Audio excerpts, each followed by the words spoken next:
Hello guys, have a good day. आज हमारी client आए हैं। वैसे वो हमारे परमानेंट क्लाइंट है।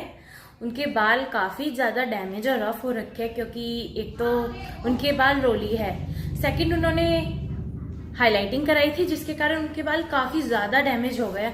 तो हमारे यहाँ पे रिमॉन्डिंग कराने आए हैं और हमने उन्हें सजेशन कहा था कि रिमॉन्डिंग के साथ कैराटीन करा ले, तो हम एंड में उनके लिए बिल्कुल एट अ मोमेंट कैराटीन भी कर रहे हैं साथ में।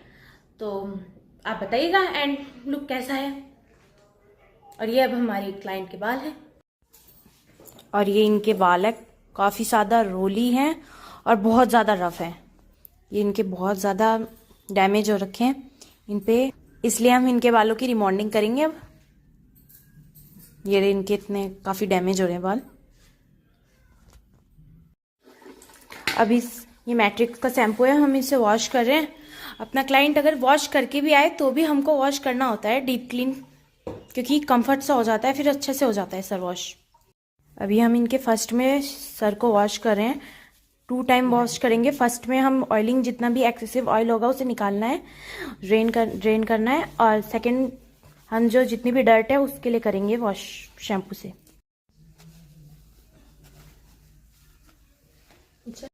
अब हमने इनका सर वॉश कर लिया अच्छे से 2 टाइम्स। अब इनके हम बाल ड्राई कर रहे हैं। अब हमने इनके ओवरऑल बालों को सारों को ड्राई कर लिया है। अब हमने ड्राई करने के बाद इनके बालों का पार्टीशन कर रहे हैं, काफ़ी थिन लेयर्स में पार्टीशन करना है। अभी हमने इनके पूरे बालों में कम्प्लीटली पार्टीशन डिवाइड करके क्लिप लगा दिया। अब हम इनके प्रोडक्ट लगाना स्टार्ट कर देंगे। ये ग्लैड की 1st नंबर की क्रीम है। अब इसे हम अप्लाई करेंगे रिमॉन्डिंग में। अब हम अपना रिमॉन्डिंग का जो हमने 0 नंबर क्रीम ग्लैड की निकाली थी उसका बालों पे थिन जो पार्टीशंस है उन पे अप्लाई कर रहे हैं। बस ये जो रूट्स हैं उनसे थोड़ा सा डिस्टेंस बना के चलना है क्योंकि वो हार्मफुल हो सकता है। अब इनके बालों का हमने हाफ से ज़्यादा कर लिया है, प्रोडक्ट लगा लिया है। बट हमने जो फर्स्ट में किए थे 4 पोर्शन में से उसका बॉन्ड चेक कर रहे हैं कि ये बाल का बॉन्ड ब्रेक हो रहा है या नहीं। ये जिगजैग बन रहा है। देखिए ये बालों में ब्रेक हो गया है, बालों में जिगजैग बनने लगी तो समझ लो हमारा बॉन्ड टूट चुका है। जैसे ये अब रोलिंग, हल्की हल्की रोलिंग हो रही है स्प्रिंग, तो ये हमारा बाल का वर्क हो चुका है। देन इसके बाद हम अब पानी से इसको यहीं पे लॉक कर देंगे जिससे इसका स्लोली वर्क चलेगा और जो हम बाद में कर रहे हैं उसके साथ इसकी टाइमिंग एक साथ हो जाएगी। मैं आपको क्लियरली बताती हूँ कि अब हम इसमें वाटर बॉटल से स्प्रे कर देंगे कि जो फर्स्ट में बॉन्ड किया था जहाँ पे प्रोडक्ट लगाया था वो कंप्लीट हो गया है। अब वो यहीं पे स्टॉप हो जाएगा वाटर स्प्रे करने के कारण। अब ये इसमें स्प्रिंग बनने लग गया है तो इसका बॉन्ड कम्प्लीटली ब्रेक हो गया है। तो अब इसका प्रोसीजर स्लो करने के लिए हम यहाँ पे वाटर डालने स्टार्ट कर देंगे। ये अब हमने केमिकल प्रोसीजर स्लो करने के लिए वाटर स्प्रे कर दिया है। अब हम उधर बालों का बॉन्ड चेक कर रहे हैं।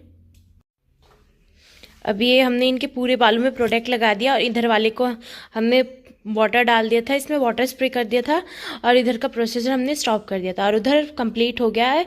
अब इधर चेक कर रहे हैं। वैसे सबके बालों का बॉन्डिंग प्रोसीजर अलग होता है। इनके पीछे के बालों में थोड़ी लेट हुआ और आगे के जो हाइलाइटेड हेयर्स थे उनमें जल्दी हो गया था। तो ये बॉन्ड जितनी जल्दी डिपेंड करता है कि बाल की क्वालिटीज़ कैसी होती है। तो इसलिए जो कोई भी ये प्रोसीजर करता है केमिकल, उसे चेक करना चाहिए बीच बीच में। अब ये हमारे क्लाइंट का पूरा प्रोसीजर सारे बालों में बॉन्ड अच्छे से कंप्लीट हो चुका है। अब तो हम इनके केमिकल का जो वॉश कर रहे हैं सर को। अब हमें इनका प्रोसीजर कंप्लीट होने के बाद आराम से केयरफुली से इनके सर को वॉश कर रहे हैं और रिंस कर रहे हैं। अब ये देखिए इसमें कितना ज़्यादा कलर निकल रहा है और हाइलाइटिंग के कारण जो हाइलाइटिंग की कोटिंग हो रखी थी तो वो अब भी उतर रही है। अब इनके बालों को सिर्फ नॉर्मल वाटर से, लूप वार्म वाटर से रिंस करना है, वॉश करना है। और नॉर्मल वाटर से वॉश करने के बाद अब हम इनके बस मास्क लगाएंगे। अब हम इनके लॉरियल एक्सटेंशन का ये मास्क लगाएंगे, पूरे बालों में अप्लाई कर रहे हैं अच्छे से अच्छे से मल्सीफाई करके मसाज से देके हम 5 to 10 मिनट्स इसे बालों में ऐसे ही छोड़ देंगे। देन उसके बाद वॉश कर देंगे। अभी हमने मास्क को लगाए हुए 5 to 10 मिनट्स हो गए हैं, तो अब हम मास्क को रिंस कर रहे हैं, अच्छी सी मसाज देके वॉश भी कर रहे हैं। अब हमने इनके बालों को मास्क लगाने के बाद वॉश करके ड्रायर कर रहे हैं। अब इनके बालों में ड्रायर कर रहे हैं। अरे इनका ये 3 महीने का छोटा सा बेबी है, ये वीडियो में आ रहा है तो कोई भी हो, ये इनका 3 महीने का छोटा सा बेबी है, तो इनके लिए थोड़ा सा डिफ़िकल्ट हो रहा है, बट हम अपनी पूरी कोशिश कर रहे हैं इनके वीडियो बनाने की अच्छे से और बालों को कंप्लीट करने की। काफ़ी क्यूट सी बेबी है ये। अब हम इनके बालों को ड्राई कर रहे हैं और इसके बाद हम बालों को प्रेसिंग करेंगे और फिर देन हम इसमें बालों में न्यूट्रलाइजर लगाएंगे। हमने इनके बाल ड्राई करने के बाद प्रेसिंग कर दी है, प्रेसिंग कर रहे हैं और ये रफली प्रेसिंग की है। और अब हम बहुत ही आराम से डेलिकेटली बालों को डिवाइड करेंगे और मैं पकड़ूंगी बालों को और मेरी मदर बिल्कुल प्रॉपरली प्रेसिंग करेंगी, बिल्कुल नीटली।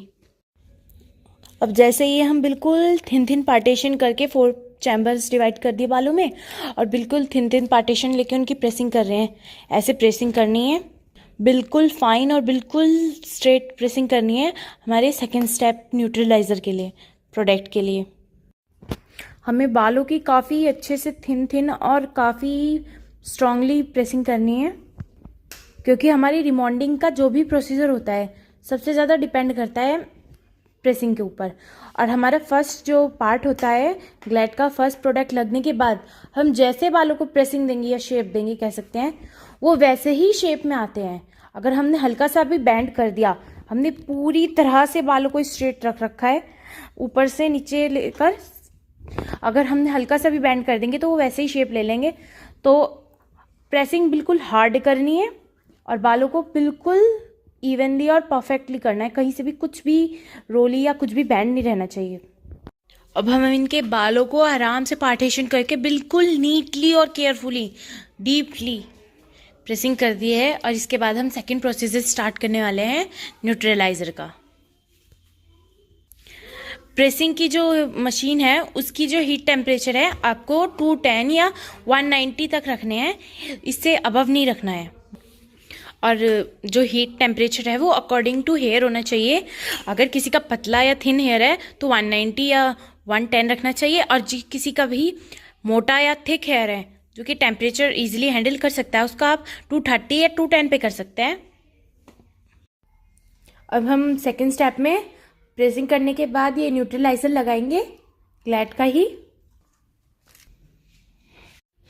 अभी हम इनके बालों पे न्यूट्रलाइजर अप्लाई कर रहे हैं, बट ये ध्यान रखिए कि जब आपका फर्स्ट प्रोसीजर हो जाता है आपको बालों को कहीं भी पिन से अच्छे से पिन अप नहीं करना है बालों में, उन्हें अच्छे से लाइटली हैंड से पकड़ना है और हेल्पर से ही पकड़वाना पड़ेगा आपको, तो आपकी मदद जब भी हो पाएगी।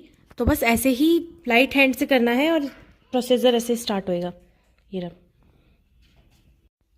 अब हमने बालों में पूरे बालों में न्यूट्रलाइज़र लगा दिया है, और ये न्यूट्रलाइज़र जो होता है जो हमने फर्स्ट स्टेप किया था ग्लैड का नंबर 1 उसको लॉक कर देता है, और ये इंपॉर्टेंट होता है न्यूट्रलाइज़र को लगाना।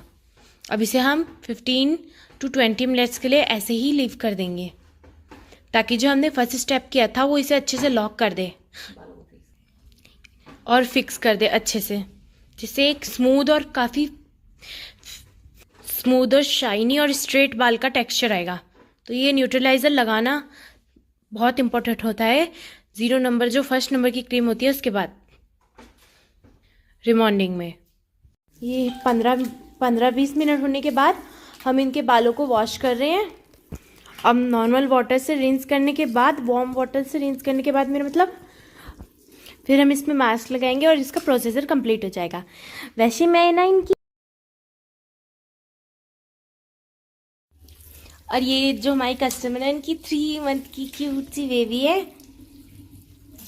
और इस क्यूट सी बेबी का नाम है अविन्या। अब हमने सर वॉश करने के बाद बालों को टॉवल ड्राई कर लिया है। अब बालों को टॉवल ड्राई करने के बाद ही हम कैराटिन का इस पे प्रोडक्ट लगाएंगे।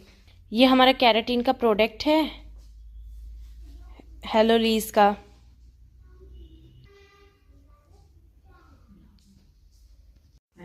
उससे कोई बात।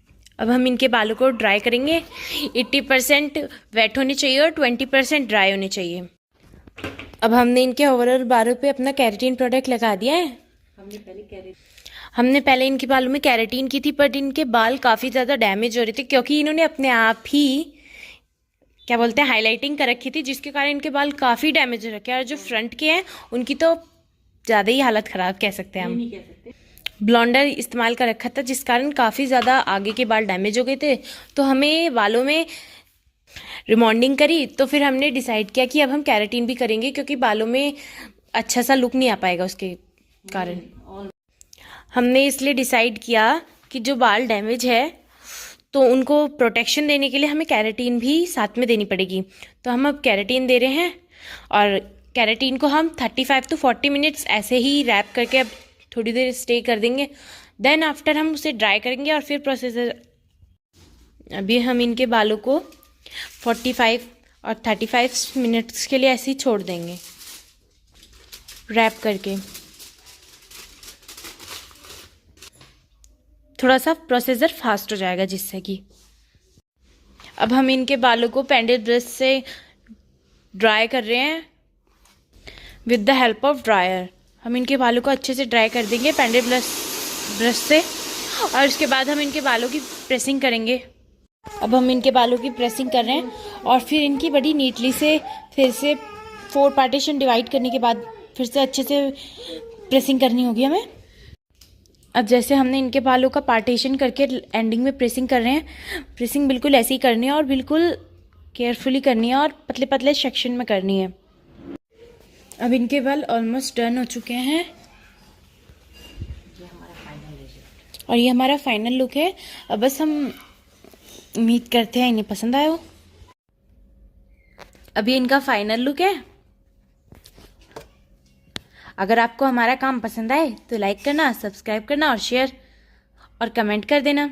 अगर आप लाइक एंड सब्सक्राइब करेंगे तो हमारा चैनल प्रमोट होगा, और हमारा प्रमोट होगा तो हमारा वर्क भी प्रमोट होगा। तो उसके लिए थैंक यू अगर कोई करता है तो। बाय।